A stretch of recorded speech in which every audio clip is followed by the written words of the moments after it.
Hey everybody, welcome back to my channel. My name is Stephanie Bree. It is an ungodly hot amount of degrees outside and I'm melting. You can see the sweat.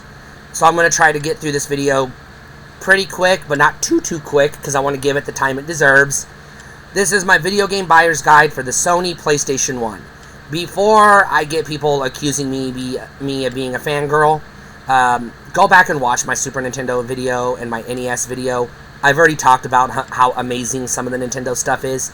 I know based on my lackluster Nintendo 64 video and my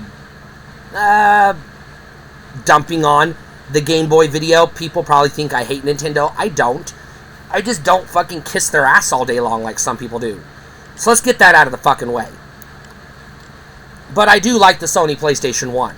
Now, true story, just for perspective, I bought a PS1 on my 18th birthday, the exact same day I bought my Nintendo 64. And I bought exactly 3 games for each. So I'm going to put that out there so you know that I'm not biased towards one or the other. I just preferred, personally, the PlayStation because it had more games I could enjoy. It wasn't so much, this isn't a matter of I had a PlayStation as a kid so I have nostalgia for it and didn't have an N64. Therefore, I don't have nostalgia for it. That's not the case. I want to put that out there. Obviously, 101 plus million units sold. Everybody and their dog had a PlayStation 1, for God's sake. So, let's talk about what is the PlayStation 1. Well, it's a CD-ROM-based 32-bit game console. You know the story. You know, Nintendo, Sony, stabbing each other in the back, blah, blah, blah. You know the story. Go watch the Gaming Historian. He'll give you the details. But PlayStation hit the scene in 1995 worldwide, 94 in Japan, and took the world by storm. Let's just be real, it did. The PlayStation's got a pretty good, sleek console design, and only one redesign. It got redesigned from the original PSX, or PlayStation, as we call it, or PS1 today, PlayStation 1, and PS1 is letter P, letter S, numeral 1. But it also got redesigned into a CD Discman looking portable player called the PS1, capital P, capital S, the word ONE 1. This was the budget redesign for the PlayStation 1 around the time the PS2 launched, you know, because Sony was going to keep selling these motherfucking things. Let's talk a little bit about hardware. Well, like I said, they sold around 101 million actual physical PlayStation 1 units. Now, they also sold between 150 to 160 million PlayStation 2 units. 100% of those are compatible with PlayStation 1. So that bumps up the number of PlayStation 1 compatible hardware to around 250 million plus or minus 10. But 100% of the PlayStation 3s, PlayStation 3 Fat, Slim, and Ultra Slim, 100% of your PlayStation 3s, you can put a PS1 disc in, and it will play your PS1 disc. That's another 88 million units. There are 300 million plus machines on planet Earth in circulation you can stick a PlayStation disc in, and it will play. That is without putting the disc in your PC CD-ROM and running it through emulation, which you can also do. Yes, there are over 300 million PlayStation 1 compatible devices, which makes it the #1 most compatible video game software library in the home console space, period. It's at least 2.5 times ahead of the #2, which is the PlayStation 2 itself, and the #3, which is the Nintendo DS. Yeah, there's that many machines out there, manufactured by Sony themselves, that can play PlayStation 1 software. 100% compatibility. You can put your disc in any of those 3 machines, and it will play natively. Now, on top of that, the PSP also has an eShop type store, a digital store, that allows you to download digital copies of PS1 titles to your PSP. as well as a lot of PS1 games being re-released for the PSP, as well as in compilations in digital form on the PS3 as well. And a handful of them being re-released on the PS2 as compilations and so on and so forth. So compatibility with the software is high. I mean, higher than... There are more hardware units in the world that are natively compatible with PlayStation 1 software disks than any other game console on planet Earth. Even if you took the number 2 and number 3 and combined them, there's still more PS1 compatible hardware. That's how fucking many PlayStation 1 compatible machines there are on Earth. So, you have no excuse to play PlayStation 1 games if you want to. That you can get them so easily. So easily. And they're not that, by and large, in general, not that expensive.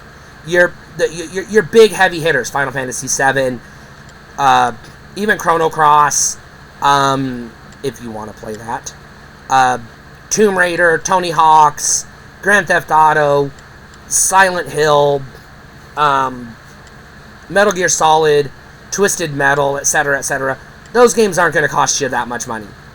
You know, $10 to $15 a piece, or less in some cases.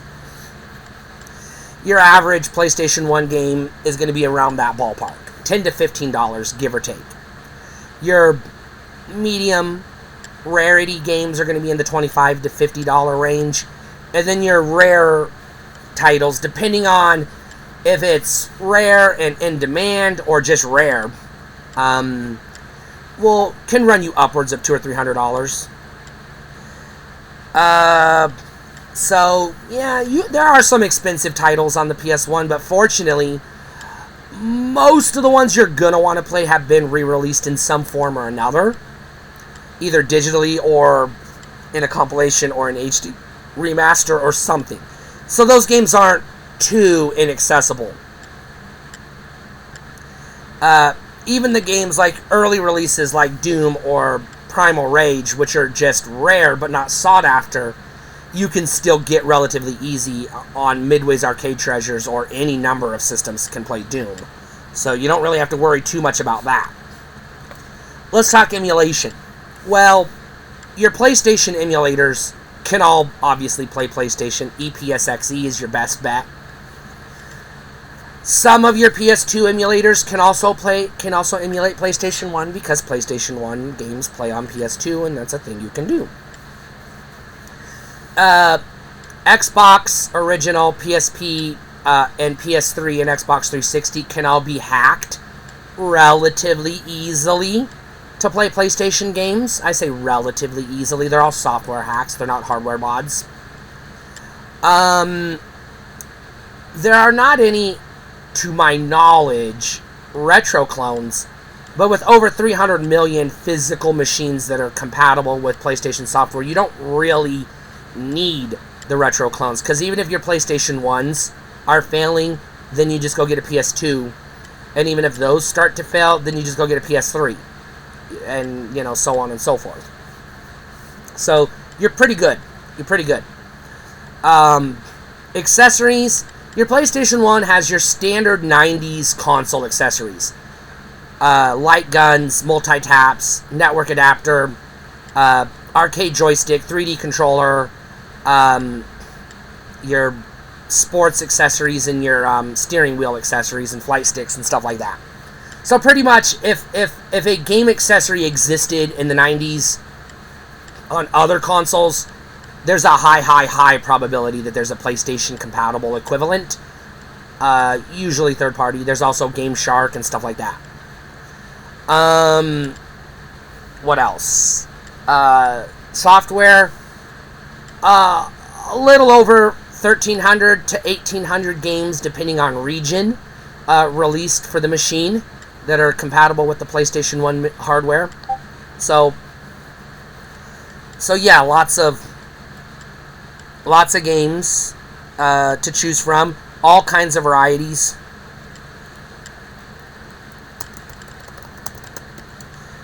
So, I mean, whatever you're looking for, it's on PlayStation. Whether it's puzzle games, action games, platformers, 2D, 3D, beat-em-ups, brawlers, arcade games, classic games, retro games, RPGs, JRPGs, turn-based RPGs, tactical RPGs, first-person shooters. I mean, any type of game that existed at the time exists on the Sony PlayStation. So you're good. If you only like Mario 64, Donkey Kong Country style 3D platformers, you're in luck. Because you got the Spyro the Dragons, you got the, what's the monkey game called? Ape Escape. You've got Klonoa, there's a couple of those. You've got Crash Bandicoot, there's a whole bunch of those. There are a shit ton, Rayman, etc. Plenty of 2D, side-scrolling, and 3D, and pseudo 3D, and 3.5D platformers on the system. If you only like platformers, you could buy platformers all day long on the PlayStation 1. You're not going to run out of games to play. And, you know, about 65 to 70% of them are top quality games. Obviously, there's some not quality games, like Bubsy 3D, but you don't have to play those. Just stick to the good ones. And there's some quality but mid-tier ones, too. You know, like the Centipede and the, you know, Frogger and Pac-Man World, etc. So there's some mid-tier 3D. So there's plenty to keep you busy. If you only like fighting games, whether it's 2D classic arcade-style fighting games, or the more modern, at the time, 3D fighting games like Tekken and, you know, Battle Arena and stuff like that, you can find fighting games all day long on the PlayStation. Some of the best fighting games ever made, are on the Sony PlayStation. If you like puzzle games, they're all there. Several, like 7 or 8 different varieties of Tetris. Several puzzle games. You've got Super Puzzle Fighter 2 Turbo. You know, you've got various Bomberman type games, including various actual Bomberman games. You got plenty of, whatever you're looking for in terms of puzzle games, it's on the PlayStation. If you're looking for arcade compilations, you got all of them. Atari, Namco, Capcom, Konami, just about. Everybody that made arcade games has some sort of compilation or variety of arcade ports on the Sony PlayStation. If you like contemporary arcade ports of the time, X-Men vs. Street Fighter, Children of the Atom, Marvel vs. Capcom, Street Fighter Alpha 2, etc., etc. Those are all there on the PlayStation, top-notch games. If you like first-person shooters, I'm not even going to scratch the surface. There's too many of them. They're all there. Doom, Quake, Duke Nukem, they're all there. All of them. Whatever first-person shooter you're looking for, it's there.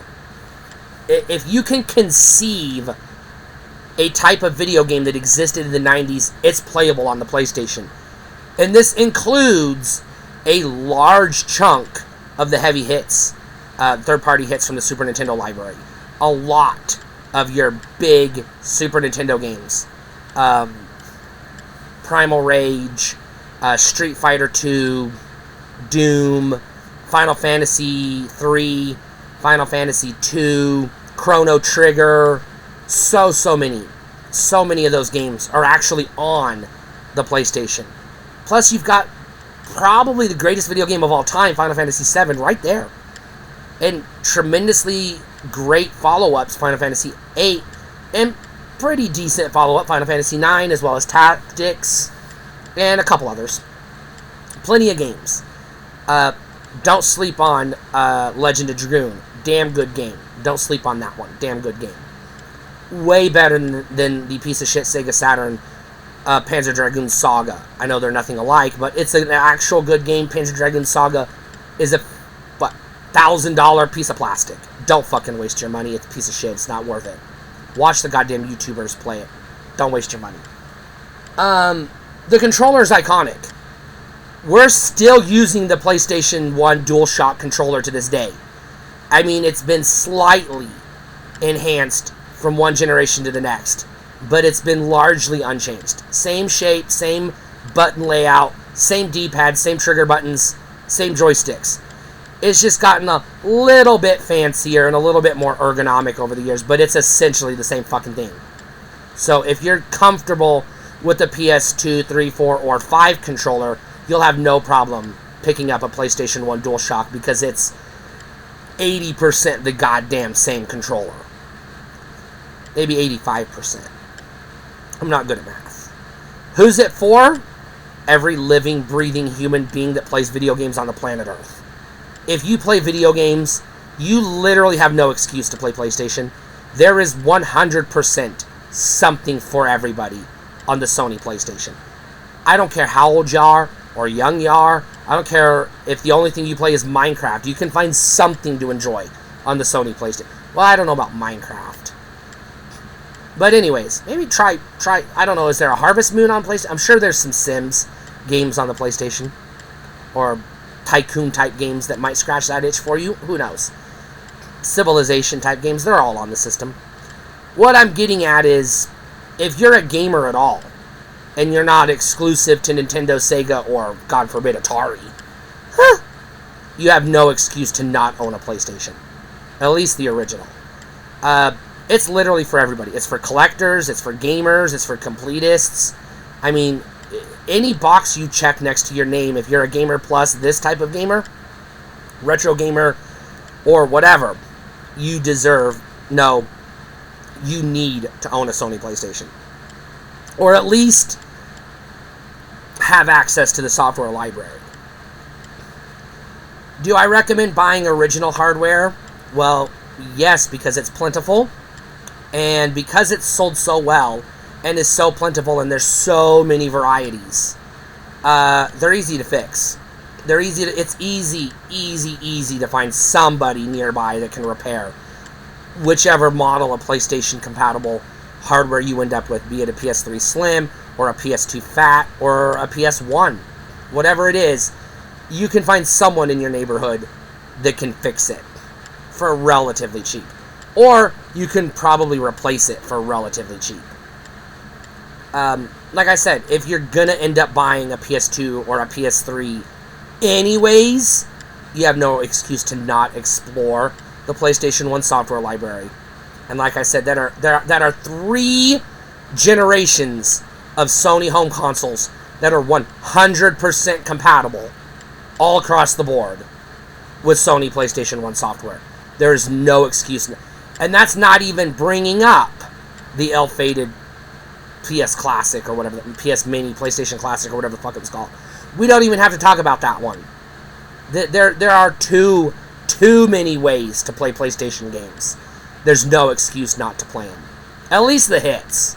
And I guarantee you 100%, no matter your taste in games, you will find at least 20 to 30 games on the system that you can enjoy. Now, you're not going to find Mario and Zelda, but you're going to find games that scratch that itch. I guarantee you. I did.